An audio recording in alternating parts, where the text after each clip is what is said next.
الحمد لله والصلاة والسلام على سيدنا محمد وعلى آله وأصحابه أجمعين. الحمد لله والصلاة والسلام على سيدنا محمد وعلى آله وأصحابه أجمعين. أما بعد فأعوذ بالله من الشيطان الرجيم. بسم الله الرحمن الرحيم. اليوم أكملت لكم دينكم وأتممت عليكم نعمتي ورضيت لكم الإسلام دينا. صدق الله العظيم. اللهم صل على سيدنا محمد وعلى آل سيدنا محمد وبارك وسلم. اللهم صل على سيدنا محمد النبي الأمي وعلى آله وأصحابه وسلم. میرے معزز مسلمان بزرگوں، عزیز بھائیوں، اللہ تعالیٰ نے اس دنیا میں جتنی بھی نعمتیں عطا فرمائی ہیں، اللہ تعالیٰ نے اس دنیا میں جتنی بھی نعمتیں عطا فرمائی ہیں، دین اسلام اس میں نعمت عظمیٰ ہے، سب سے بڑی نعمت.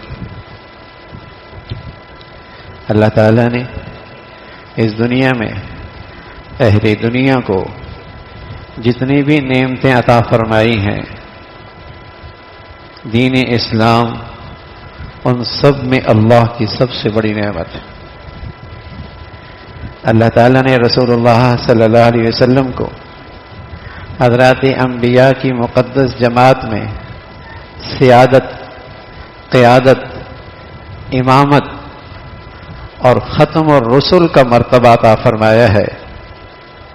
اور اللہ تعالیٰ نے قرآن مجید کو آسمانی کتاب میں سب سے عظیم مرتبہ کتاب عطا فرمائی ہے.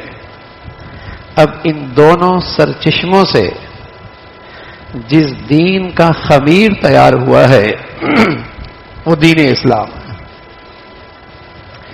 ان دونوں سرچشموں سے ایک طرف اللہ کے نبی جو حضرات انبیاء کی مقدس جماعت میں سیادت، امامت، قیادت اور سب سے عظیم مرتبے پر ختم الرسل، امام الانبیاء، اور دوسری طرف اللہ کی کتاب قرآن مجید جو ساری آسمانوں کتابوں میں سب سے عظیم. اب اس دونوں سرچشموں سے جس دین کا خمیر تیار ہوا ہے وہ دین بھی بڑا عظیم ہے، وہ دین اسلام ہے. اسی کا تذکرہ اللہ تعالی نے اس امت کو دیا. الیوم اکملت لکم دینکم واتممت علیکم نعمتی. الیوم اکملت لکم دینکم، آج میں نے اپنا دین تمہارے لیے مکمل کر دیا اور میں نے اپنا احسان بھی تم پہ پورا کر دیا اور تمہارے لیے صرف دین اسلام کو پسند کیا ہے. اور ساتھ یہ پیغام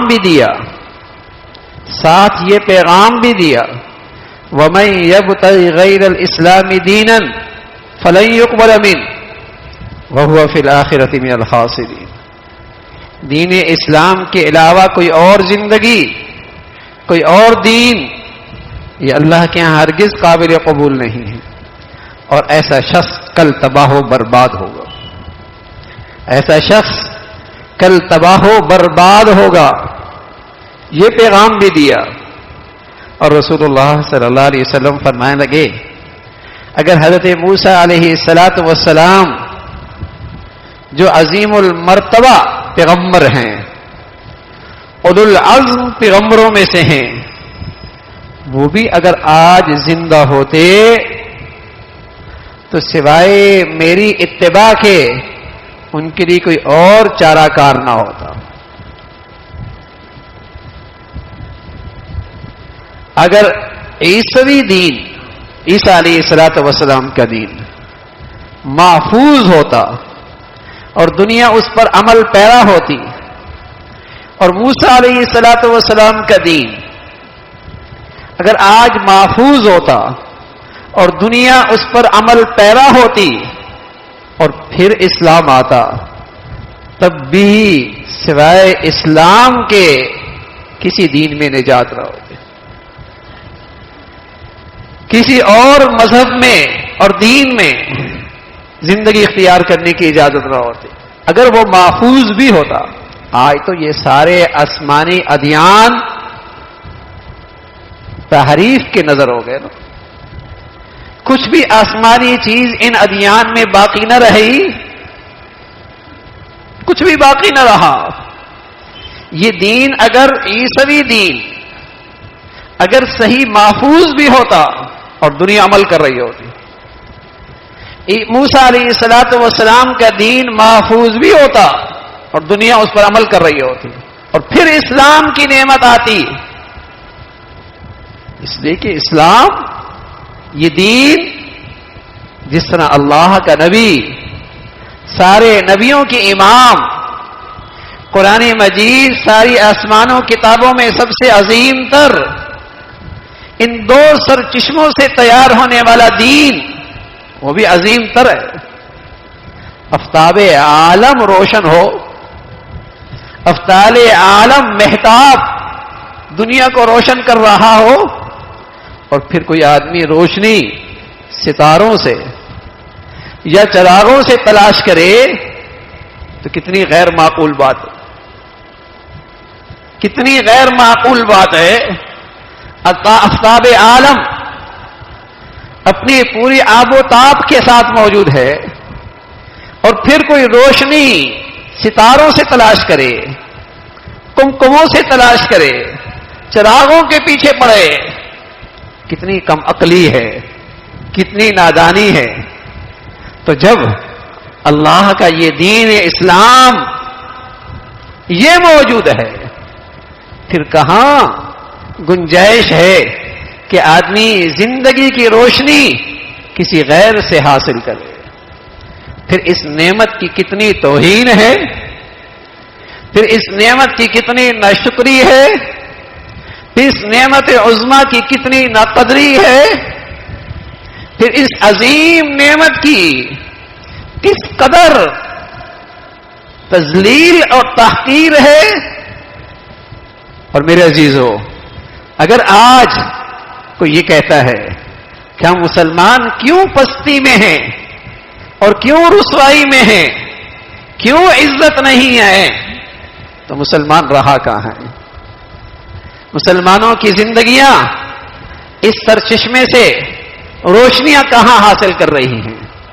وہ تو اپنی نقالی میں اصل سے بھی بڑھ گئے، وہ اپنی نقالی میں اصل سے بھی بڑھ گئے کہ غیروں کی ایسی نقالی میں دوڑ لگائی، کہیں نہیں لگتا کہ اس میں مسلمان کون ہے اور غیر مسلم کون ہے۔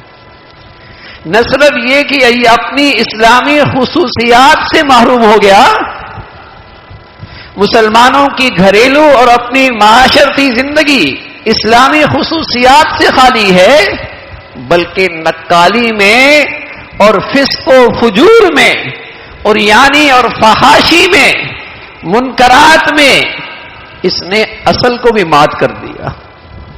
ان سے بھی یہ آگے نکلتا چلا جا رہا ہے، آگے بڑھتا چلا جا رہا۔ پھر یہ اللہ کی رحمت سے اور پھر اللہ کی نصرت سے کیوں محروم نہ ہو؟ یہ تو ایسا نقال بنا ہے، اس کا رہن سہن، اس کا کھانا پینا، اس کا پہننا اوڑھنا، اس کی خوشیاں غمی، اس کا گھر کا نظام، دفتر کا نظام، اس کا تعلیمی نظام، یہ سب جگہ غیروں کی نقالی نظر آتی ہے۔ اتنی عظیم نعمت کی اس قدر تذلیل، اس قدر توہین، اس قدر ناشکری، تو میرے عزیزو پھر مسلمان قوم اللہ کی رحمت سے کیوں محروم نہیں ہو؟ اللہ نے ایسا عظیم دین دیا تھا، ایسا عظیم پیغمبر دیا تھا، ایسی عظیم کتاب ملی ہے، جن سرچشموں سے اللہ نے اس دین اسلام کا خمیر تیار کیا ہے، اور آج مسلمان اپنی زندگی کی کامیابی کے لیے روشنی غیروں سے تلاش کرتا ہے، رہنمائی غیروں سے لیتا ہے، غیروں کی نقالی میں اپنے لیے عزت، اپنے لیے افتخار، اپنے لیے سعادت سمجھتا ہے۔ کیسی ناقدری ہے، کیسی اس نعمت کی توہین ہے۔ اللہ نے اس گھر میں ساری دولت دی تھی، اس نے عزت کا، طاقت کا سرچشمہ غیر کو سمجھ لیا، اس نے عزت کا اور طاقت کا سرچشمہ غیر کو سمجھ لیا ہے۔ وَلِلَّهِ الْعِزَّةُ وَلِرَسُولِهِ وَلِلْمُؤْمِنِينَ وَلَكِنَّ الْمُنَافِقِينَ لَا يَعْلَمُونَ۔ ہاں فرمایا اگر دلوں میں نفاق ہوگا، اگر دلوں میں نفاق کی ظلمت ہوگی، ایمان کی روشنی جاتی رہے گی، پھر اس کے ہاں عزت اور طاقت کا سرچشمہ غیر اللہ ہوگا، اللہ کا غیر ہوگا۔ پھر یہ غیر سے امید رکھے گا عزت کی، کامیابی کی، فلاح اور اس سعادت کی، اس لیے کہ ایمان کی دولت سے معروف، ورنہ ایمان ہے تو ایمان تو یہ روشنی دیتا ہے کہ عزت اور سعادت کا سرچشمہ ایک اللہ کی ذات۔ اعزنا اللہ بالاسلام، اعزنا اللہ بالاسلام۔ اللہ کی اس عظیم نعمت کی ہم نے قدر کی، ہم نے عزت کی، اللہ نے اس نعمت کے بدولت ہمیں عزت دی۔ یہ مسلمان کہا کرتے تھے، یہ مسلمان کہا کرتے تھے کہ ہم نے اس نعمت عظما کی قدر کی، اسے ہر جگہ عزت دی، اور اس دین اسلام نے آج ہمیں عزت کہا کرتے تھے۔ اعزنا اللہ بالاسلام، ہمیں عزت تو اس دین اسلام کی عزت کرنے کی وجہ سے ملی، ہم نے اسے عزت دی، اسے اپنی زندگی میں مقام دیا، احترام دیا۔ آج اس نعمت عظما کے بدولت دنیا میں اللہ نے ہمیں عزت دی، اس نعمت عظما کے بدولت دنیا میں اللہ نے ہمیں احترام دیا۔ پھر خیال آتا ہے اگر نکالی کرنا اتنا ہی بڑا جرم ہے تو پھر جن کی ہم نکالی کرتے ہیں ان پر عذاب کیوں نہیں آتا؟ وہ بھی تو اللہ کے مجرم ہیں۔ اگر نکالی کرنا اور دین اسلام کی روشنی سے محروم ہونا اتنا بڑا جرم ہے تو جن کی ہم نکالی کر رہے ان پر عذاب کیوں نہیں آ رہا؟ تو اللہ کا قرآن کہتا ہے اور سچ کہتا ہے، نظر کا فرق ہے، سمجھ کی بات ہے، عقل کا فرق ہے، ورنہ قرآن تو پیغام دے رہا وَإِنَّ جَهَنَّمَ لَمُحِيطَةٌ بِالْكَافِرِينَ وَإِنَّ جَهَنَّمَ لَمُحِيطَةٌ بِالْكَافِرِينَ۔ جو ایمان اور جو دین اسلام کی روح سے محروم ہیں وہ جہنم کی زندگی گزار رہے ہیں، جہنم کی زندگی گزار رہے ہیں۔ میں نے عرض کیا نظر کا فرق ہے، سمجھ کی بات ہے۔ آج یورپ اور مغرب بے سکونی کی جہنم میں زندگی گزار رہے ہیں، زندگی کی اصل روح دل کا سکون ہے، زندگی کی اصل روح دل کا سکون ہے۔